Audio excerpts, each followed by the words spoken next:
and trust that you were a blessing to others while you were there. And I understand that you were blessed by the church there in Querétaro, and it was a great time, and heard great stories of the music and the attendance there. So, but we need to keep that family and that church in our prayers during this time as they deal with this loss. So please remember them in your prayers. And then for announcements, you should have received by now your end-of-year donor report if you gave through the church in your name. If you haven't received it, please remember, don't tell me about it. It will solve nothing for you. Talk to Linda, because she will remember and get it handled for you. And then if you were someone who received a 1099 from us, probably speaking mostly to the elders right now, if that doesn't match up with what you're expecting, please let us know right away, and we'll make sure we get corrections done right away for tax purposes. And then February 21st at 7 p.m. Will be the night that we have rescheduled the bonfire and testimony meeting for. It will be at the Jackson Ranch. And if you don't know where that is, talk to Terry or Michael and you'll get directions. I'm sure there'll be something come up on Mattermost. Announcement will be posted with the details. But that gives you plenty of time to prepare and plan and cancel all your other things so that you can be at the more important thing, which is going to be the evening of praise and testimony out there at the ranch. Is there anything else now that I've forgotten? Any other announcements? Then I would like to remind you that Michael will be available after his message today. If you have any questions about what you hear, please get with him and get those questions answered. And in the meantime, then, we ask you to give your attention to Nolan for the reading of the Word of God for today's message. Please stand.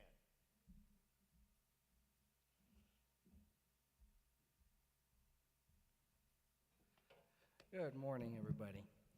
The passage today is in 1 Corinthians, and it's in chapter 10, the first 13 verses of chapter 10 in 1 Corinthians. Moreover, brethren, I would not that ye should be ignorant, how that all our fathers were under the cloud, and all passed through the sea, and were all baptized unto Moses in the cloud and in the sea, and did all eat the same spiritual meat, and did all drink the same spiritual drink. For they drank of that spiritual rock that followed them, and that rock was Christ. But with many of them God was not well pleased, for they were overthrown in the wilderness. Now these things were our examples, to the intent we should not lust after evil things, as they also lusted. Neither be ye idolaters, as were some of them. As it is written, the people sat down to eat and drink, and rose up to play. Neither let us commit fornication, as some of them committed, and fell in one day 23,000. Neither let us tempt Christ, as some of them also tempted, and were destroyed of serpents. Neither murmur ye, as some of them also murmured, and were destroyed of the destroyer. Now all these things happened unto them for examples, and they were written for our admonition, upon whom the ends of the world are come. Wherefore, let him that thinketh he standeth take heed, lest he fall. There hath no temptation taken you, but such as is common to man. But God is faithful, who will not suffer you to be tempted above that you are able, but will with the temptation also make a way to escape, that ye may be able to bear it. This is the word of the Lord.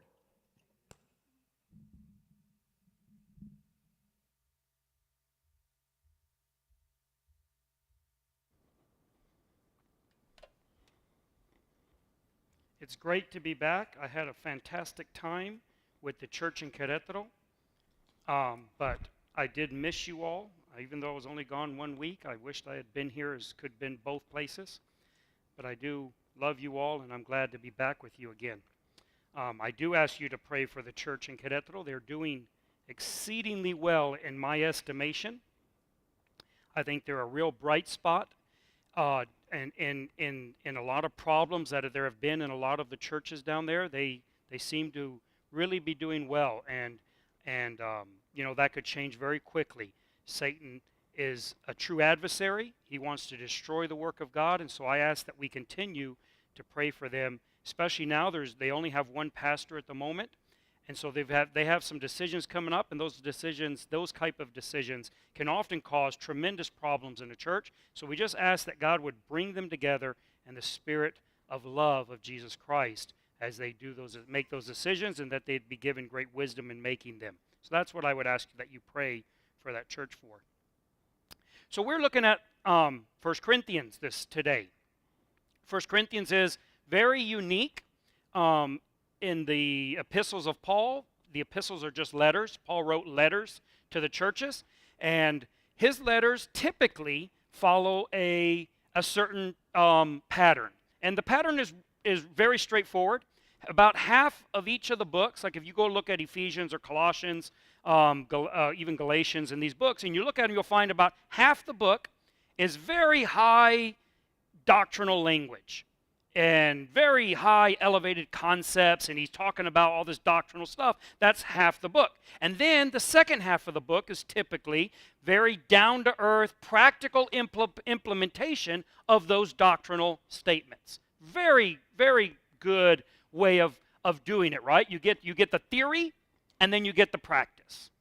Corinthians isn't like that hardly at all. Corinthians is all practical.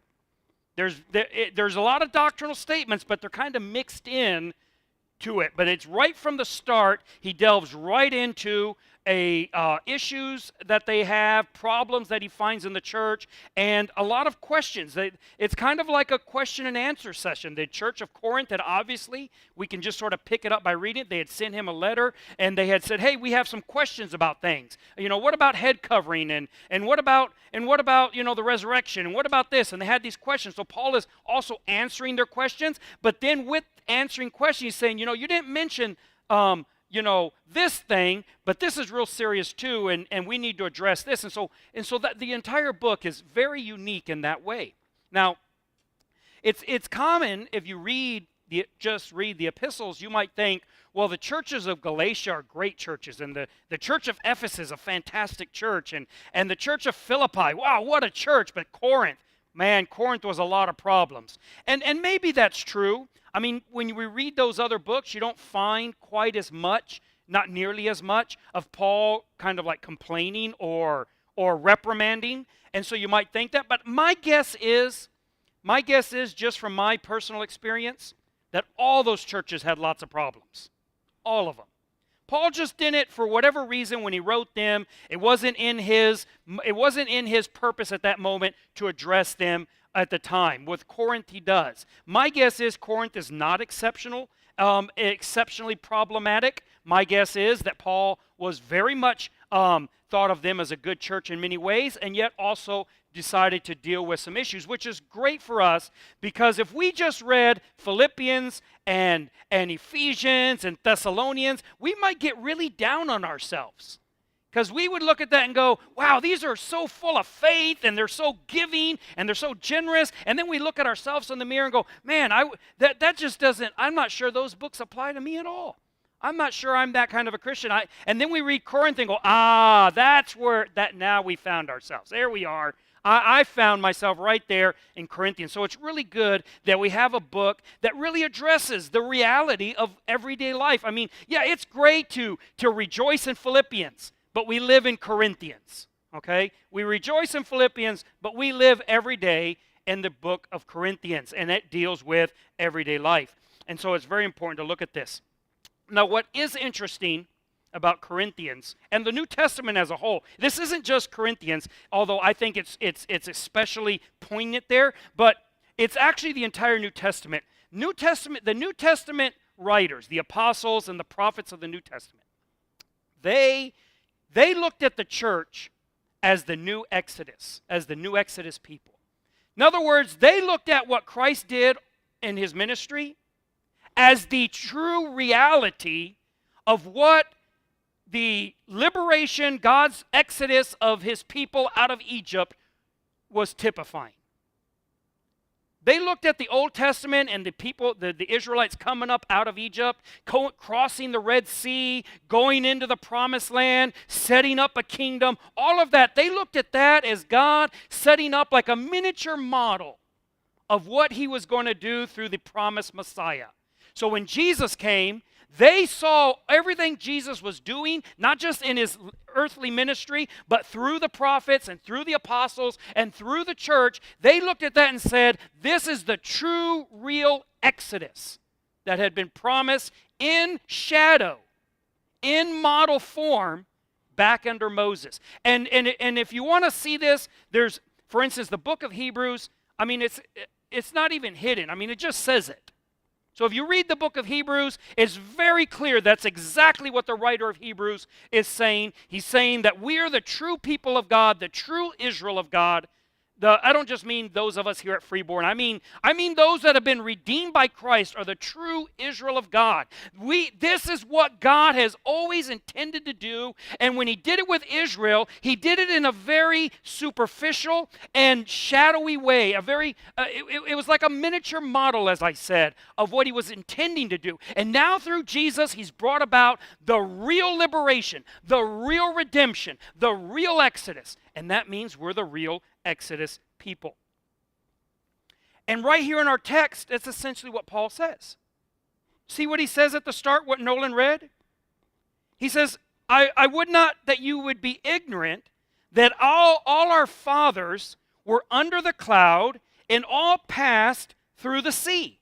That is a direct reference to the Exodus. When the people of Israel left Egypt, a cloud guided them, a pillar of fire guided them. It sat behind them to protect them at night. And then when they got to the Red Sea, God parted the Red Sea, and they walked through on dry land. That's what he's referring to. You have to realize that even though Paul was very knowledgeable of pagan ideas, and in a lot of ways he saw Christianity as being a subversive fulfillment of all the pagan desires and ideals, but that is not how he nor any of the New Testament writers conceptualized and contextualized salvation. They looked at our salvation through the lens of the Old Testament. That was the context, and that was the conceptualization by which they understood salvation. So when they're thinking of what does it mean to be a Christian, their mind goes right back to liberation from Egypt, redemption from slavery. Look how he says it. He says, they did eat the same spiritual meat. They drank from the same spiritual drink, the bread and the water, the bread of heaven and the water of life. And then if it wasn't clear enough, he says, because they drank from the same spiritual rock, and the rock was Christ.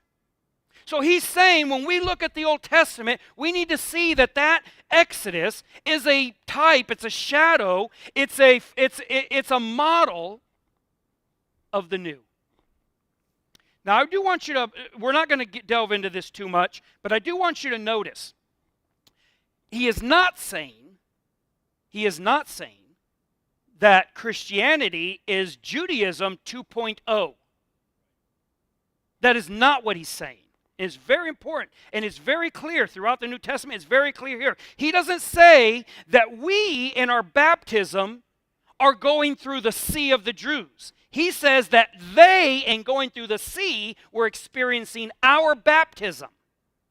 Now that may seem odd because they were first, not second. We're second, they were first. So you might think, well, that's kind of strange. How could they be being baptized in the cloud and the sea? How is it they were eating of the bread of heaven? How is it that they were drinking of the water of life when those are New Testament concepts and they're thousands of years prior to that? But that's what he's saying. He's saying, think of it this way.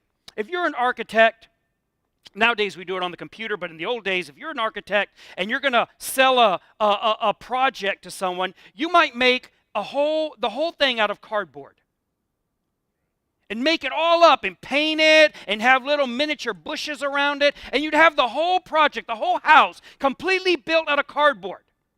And then if the client liked it, you would then go build that out of real life. Now, the house you built for real was second, but it was still the real house. The model that came first wasn't the real one. This is what the Old Testament is. The Old Testament is the model of what God has to come. This is what he tells Moses. He says, when you make the tabernacle, make sure that you do it exactly like the true one you saw in heaven. He says it in the Old Testament. The temple, the tabernacle, the sacrifices, the feast days, these were all miniature models. They were sketches of something real that was coming. Now, we shouldn't be afraid of the Old Testament. We should love it. We look back and we see all that God has telegraphing forward to us. And it helps us to understand what it is the real is, because real things are harder to understand than fake things. Models, little miniature stuff, like a little miniature car is a lot easier to understand than a real car with a lot more moving parts. So many times we'll use a model to try to conceptually wrap our mind around something real that's more abstract and bigger. That's what the Old Testament affords us. It affords us the ability to look back and look again at the models that God set out to be able to understand what we have and what's real and what's conceptually much more difficult to comprehend. So that's how the New Testament writers looked at it. And that is what Paul is looking at in Corinthians. Now in Corinthians, he's not making this case doctrinally. He is just assuming it to be a fact. As he writes this book of Corinthians, he just assumes it to be a foregone conclusion that you and I and the church in Corinth are the true people of God.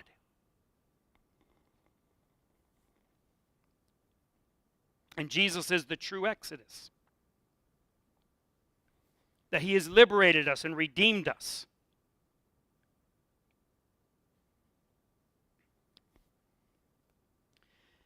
And that in that redemption, what God is doing is that he is working not on us or he's not doing something to us, as we often think, right? That God is actually like doing something to me, he's working on me, and that's not really what's happening. What Paul is saying is God as us being the true people of his Exodus, he is working through us and for us. This is what this means. We often think of salvation as kind of like a train ticket or a plane ticket nowadays, I guess, and not many people travel by train, but we kind of think of it as a plane ticket. Like you have this moment in time when you buy your ticket, right? You get saved, and then you wait around until takeoff. And a lot of Christians look at their Christian life that way. I got saved, and then the next big event is when God takes me out of here. And I'm basically just twiddling my thumbs, trying to stay busy while those two big things in my life happen. That isn't at all how Paul sees Christianity. At all that way. He sees Christianity as this initial liberation followed by a bevy of activity of restoration. Not just in your life, but through you in the world. God was not just trying to make Israel a nation. He was trying to bless the world through Israel, because that was always the promise. Remember what God told Abraham? He says, I'm going to make you the father of many nations, and in you, all the nations of the world will be blessed. God's project has always been to bless the world through a chosen people. That's always been his purpose. And that is what God is doing in this new Exodus, in Christ. Christ didn't just come to save you so that then you can wait around until the end and then go to heaven. And that's the big, the big hope. We're just going to, get saved to go to heaven. And it's like, well, what about those 80 years in between those two dates? Well, Corinthians is about what happens in the middle. And God wants to use his chosen people, those are all those who have committed themselves to Christ, to restore the world around them, every part of it. God is not satisfied with only being Lord of your life. He wants to be Lord of everything your life has contact with. He wants to be Lord over everything that you contact, that you touch, that you're around. He wants to be Lord not only over you, but through you. That's why Paul says in Corinthians, 1 Corinthians 3:9, he says, we are laborers together with God. We're not God's work, we're God's workmen. God didn't save us because he wants to just change us. He saved us. He redeemed us. He converts us because he wants to work through us to accomplish his goals, his purposes. And for that, 1 Corinthians lays out what we often think of as the church life. Now, this is often misunderstood by all of us. We think of the church life as life in the church. Well, that's not what church life is. The church life is not our life in the church, as in, when I go to church on Sunday, that's church life. Or when I'm at home, but I'm reading the Bible, or I'm praying, or I'm giving the gospel to a friend, that's church life. Life in the church. That's not what Corinthians is talking about. It's talking about something far broader and frankly quite scarier than that. He's talking about our life as the church. The church isn't something you visit. God didn't put you in the church. God made you the church. You're not in the church right now. You are the church. But that means you're the church tomorrow morning at 7 a.m. That means you're the church Saturday night at 6 p.m. That means you're the church everywhere you go. You're the church. That means your entire life. Your entire life. Everything you think, say, and do is church life. Because you are the church. That's why Paul would look at Corinth, and we can read through the book of read the book of Corinthians this week. I hope you're doing that as we go through this series. You have 2 weeks to do it. Read through the book of 1 Corinthians, and just notice how many problems these people have. They have serious problems, like just unfathomable, unthinkable sexual immorality. They have problems with idolatry. They have problems with political issues or socio-political issues between men and women. They have just tons of problems. And all of these problems, Paul looks at them and says, these are church issues. Now, that doesn't mean that you need to call up the pastor about everything that you confront in life. What he's saying is you are the church, and therefore all of your problems are, by definition, church problems. He says in chapter 3, verse 16, know ye not that ye are the temple of God, and that the Spirit of God dwells in you? If any man defiles the temple of God, him shall God destroy, for the temple of God is holy, which temple you are. You're not in the temple, you are the temple. You are the temple. That means that your home life is church life. Your work life, that's church life. Your play life, that's church life. Your money life, church life. Sex life, your sex life is church life. It's all church life because you are the church. That's why Paul says everything you do affects the temple because you are the temple. If you eat things sacrificed to idols as sacrificed to idols, then that affects the church because you're the church. You say, no, only the things I do in church affect the church. No, you are the church.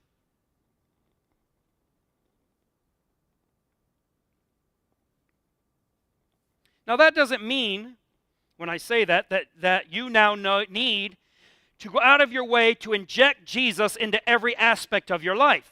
In fact, it means exactly the opposite. When we think that way, so what I need to do is, I need to find a way to inject Jesus into every aspect of my life. What you're really saying is, my life doesn't belong to Jesus unless I put him into it. And Paul is saying the opposite. He's saying, your life is forfeit It all belongs to Jesus. Every bit of it is his. It's all church life.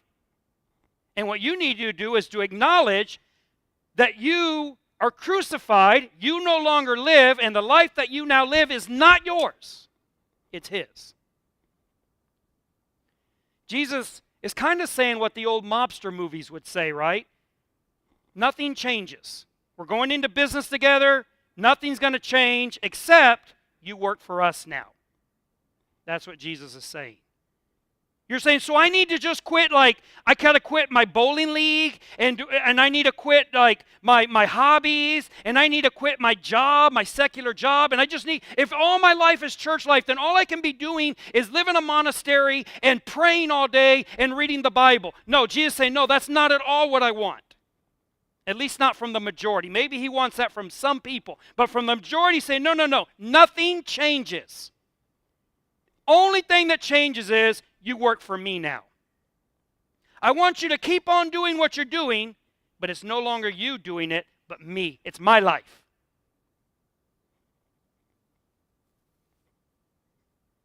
Jesus has laid sovereign and exclusive claim to your very life.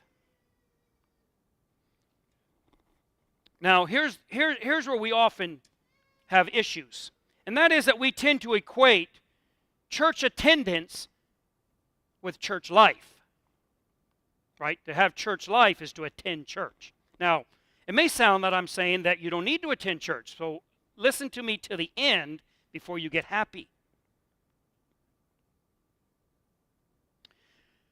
Christians over the last, I suspect, 150 years maybe. I haven't done enough research to nail down a date, but I know it's pretty recent because I have researched back a couple centuries and found it not to be the case then. So sometime between the Reformation and Martin Luther's tracts on this issue and today, Christianity has devalued important vocations. Devalued them. Said Christians should not be involved in any type of a job, any type of a calling or vocation that would limit them from going to all the church meetings. So, jobs like pilots, well, that's out of the pit. You can't do that. Pilots, they work on Sundays many times. Right? Trauma doctors, nurses, first responders, police, soldiers. No, you can't do these things. If you're a Christian and you're a soldier, first thing you need to do is get honorably discharged as quickly as possible, so that you can then serve God and not serve the army, Uncle Sam. This is terrible. We do not need less Jesus in the army. We need more. We don't need less Christians flying a plane. I love it. I think it's in Keller's book, Tim Keller's book, Every Good Endeavor. He was asked, because he talked a lot about this subject and gave conferences on it, but he was asked by a Christian who was a pilot, who was trying to understand, what does it mean then? You're saying every part of my life is Christ. Well, what does it mean to be a Christian pilot? To which Tim Keller gave him the response, it means you land the plane safely. That's what it means to be a Christian pilot. What does it mean to bring Jesus into every aspect of your life? It means you do everything you do with great excellence, because it's not you anymore, but Him. You're not representing yourself anymore. So we need more Christian nurses. We need more Christian professional athletes playing in the Super Bowl on Sunday. More Christians, not less. Well, then what about going to church?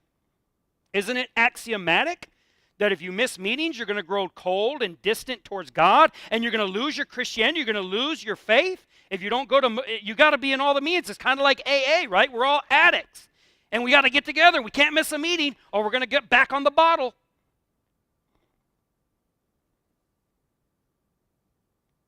That's only true if Jesus for you is just someone you meet in church. If your view of being a Christian means, Jesus, I keep him chained up in a little golden cage on Higgins Street, and every Sunday I go and visit him a little bit and get my fix, well, then that's true.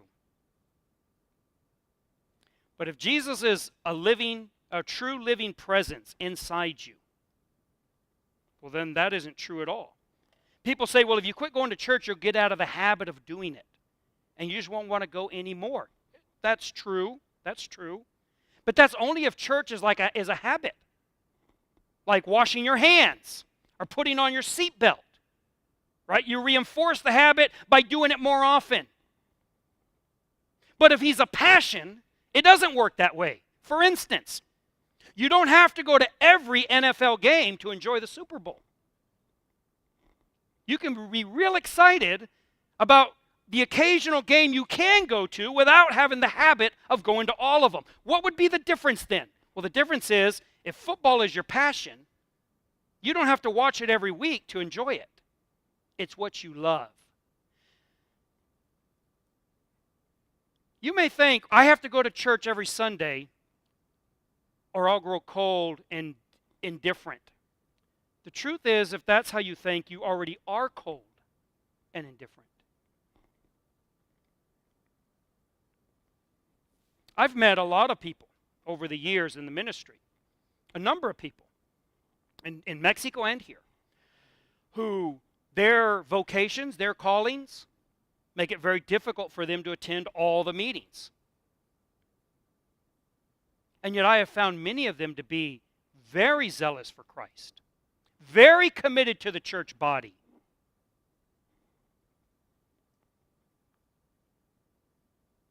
Now, I do want to put in a caveat. There are a lot of jobs that do not present any type of impediment or limitation to this. My job is like that. Neither I nor anyone who works for me has any reason to miss church on Sunday. And I don't. It's just a matter of time management and money management. But there are a number of jobs that aren't that way. And we need more Christians in all of these type of professions, not less of them. Because Christ wants to use us to bring his light into all the dark corners of the world.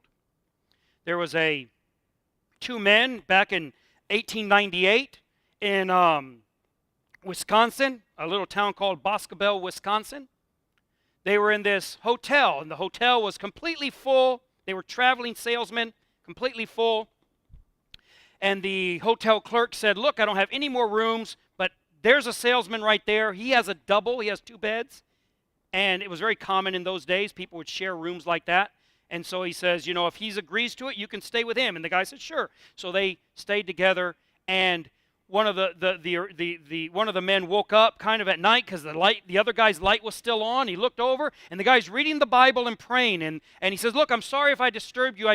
Every night before I go to sleep, I read the scripture and I commune with God. And the guy sat up and said, great, I'm a Christian too. Why don't you read that out loud and we'll pray together? And they read and they prayed and they stayed up all night talking and planning about an organization that would be there to give that type of communion, that type of body fellowship to all the traveling salesmen, which at that time were a lot of men in America were traveling salesmen in those days.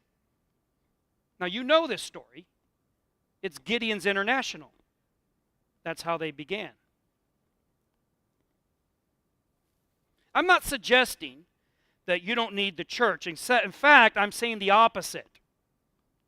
You need the church because you are the church. That's like saying water doesn't need the sea. You need to be frequently and regularly in a church gathering. You do. Now, your job may take you out of town sometimes. Find a church. You need that. Not because you lack it, but because you are that. In fact, you'll die without it. And if you can go long periods of time without going to church and being around the church body, you probably already are dead. So what do you do if you have that type of a profession? If you're trauma surgeon, or you're a pilot, or you're a traveling salesman. What do? The answer isn't an obvious statement of saying, well, I just need to quit my job and I need to go work a manual labor job or a minimum wage job, anything that doesn't keep me out of all the meetings. That is not the obvious answer. That might be your answer, but it's not the default answer. I would tell you that Jesus wants to be represented in every area of life, including the areas of life that make getting to every single meeting very difficult. He wants to be represented there. Not because he wants you to make money, but because he wants to be Lord over the trauma ward. And he's only Lord through us.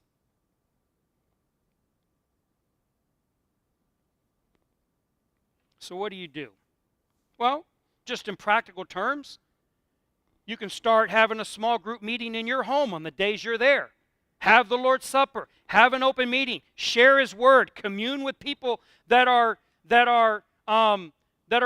Christians. Have a church body meeting and invite those in your profession to come and be a part of that. I just heard about when I was in Mexico, they told me about this man who was a businessman and really a good businessman. He started holding breakfasts.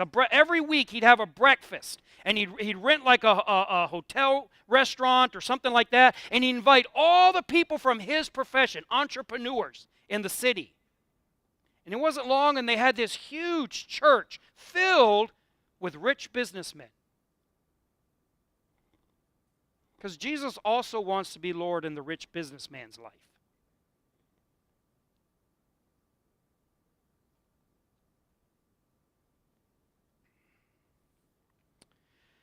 As we read through the book of Corinthians,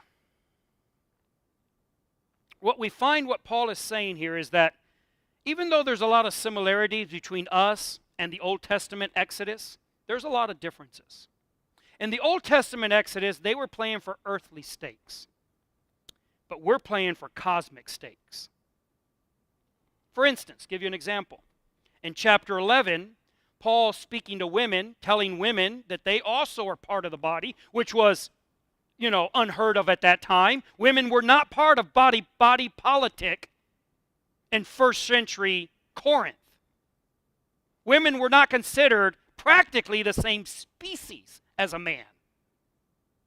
And Paul is saying, no, church life isn't just male church life. Church life is also female church life. In fact, he tells women that their participation in church life is so key that it influences even angels. He says that they ought to have power on their head because of the angels. I'm not sure what exactly that means, and I can't find any commentator that knows exactly what that means either. But it certainly means that women's participation and behavior in church life is of equal importance as men's. Now, this may seem like a terrible burden. But what it means is you get a chance to sit at the high stakes table. You get to play for keeps.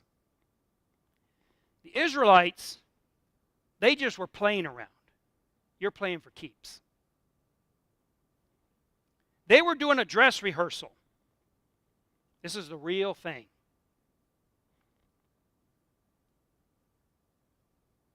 And this is why we need to get serious. This is what Corinthians is telling the Corinthians. You need to get serious. You're the temple of God. You're the real Exodus. You're the real people of God. God ran a dress rehearsal through the wilderness with the Israelites. Now He's deploying the real thing. And you need to get serious about this. You need to take heed.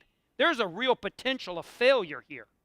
There's a real possibility of catastrophe. There's no more safety net. You're walking the high wire and you don't got a harness on. It's for real.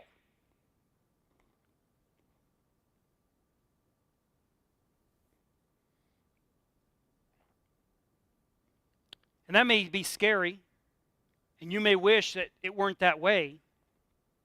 But come on, we all respond well to challenge. And that's what Paul is telling the Corinthians. Paul isn't discouraged or disheartened. He's not fatalistic. Oh, it's all you people are so terrible, it's just going to be a disaster. He's very optimistic. He's very sanguine about this. This is very much, he's looking at this saying, yes, look, there's some real dangers. Yes, there's a real potential of failure. Yes, you guys haven't always done everything right. But look, it's still early in the game. I mean, we're in football season. Super Bowl's coming up. If one of the head coaches came in and they get out there and the team comes off the field and they just gave up a touchdown and they get there and it's like 3 minutes into the game and he says, "Well, it's over, guys. You had a chance and you blew it. You're just lousy players. It's all over. It can't be won. We might as well send in the cheerleaders." Well, obviously you'd be talking about the Dallas Cowboys. But if you weren't talking about them, then, you'd say, "Well, that's ridiculous. That's absurd." Exactly. That's what Paul's saying. He's saying, yeah, you guys, in the first quarter, you haven't done real well. But it's not over. It's not over. The Spirit of God, you're not just the temple of God, but the Spirit, that cloud of glory, doesn't just rest on your head or follow you around. It fills you up like the temple was filled with the Shekinah glory of God. You're filled with His Spirit and you're filled with His glory. And God isn't just pointing and saying, charge. He's in you, working through you. You have the mind of Christ, he says in chapter 2. He says, no one can know Christ, but we have the mind of Christ. So yeah, we're facing many of the same temptations as they did. And when we look back and read the Old Testament, that's not great consolation because they didn't do too well. Honestly, we look back and go, well, if we're like them and we have the same type of baptism and the same type of food and all that, and we look at them and go, but we have something different. We have the real baptism. They didn't. We have the real presence of the Spirit. They did not. They had a cloud. That cloud typified the Spirit, but it wasn't the Spirit. We have the Spirit. They had manna, which Jesus himself said was not the bread of life, but you have the real bread of life. They had water that came out of a rock. You have the very essence and source of true water itself. It's not the same. That's why he concludes the book saying, "But thanks be to God which giveth us the victory through our Lord Jesus Christ." It's very much like the statement in Hebrews, where Hebrews also does, goes through this whole thing of how horrible you've done up to now. How you're just, basically your legs are paralyzed, your hands are like flopping around like marionette, and you're just like sitting out there, laying in the dirt, and that's how he sees you. But then he says, "But we are persuaded of much greater things of you. We know you can do better." Paul is not pessimistic about you. He's very optimistic. God is optimistic about you because he's working through you, both to will and to do his good pleasure. This is what salvation is kind of like. When you get saved, you give God the key to your life. You say, "My life is yours." And that's great. And I know you mean it. And it's true. But God comes into our life and goes, "What about that room? Is that mine?" Because it's closed. And we go, no, that's not yours. And we look around and we realize that almost all the rooms in our life are closed. He owns the deed, but he doesn't have total access. And so he starts knocking on these doors. One at a time. Give me that life. Give me that room. Unlock that door. Let me into that part of your life. Give me that part of your life. And as you start unlocking those doors, and turning those things over to Him, we start experiencing victory through our Lord Jesus Christ. That is what He's doing right now. For some of you, it's your money. For some of you, it's your career. For some of you, it's your job. For some of you, it's your sex life. For some of you, it's your entertainment, your hobbies. Whatever it is, He's knocking, saying, give it to me. Give it to me. I want you to be the church. He's not saying quit your job.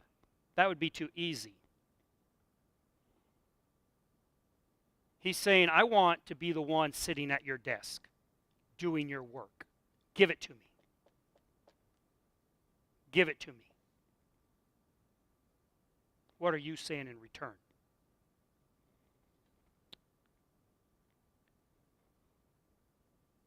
You see? Okay. We're going to close with prayer.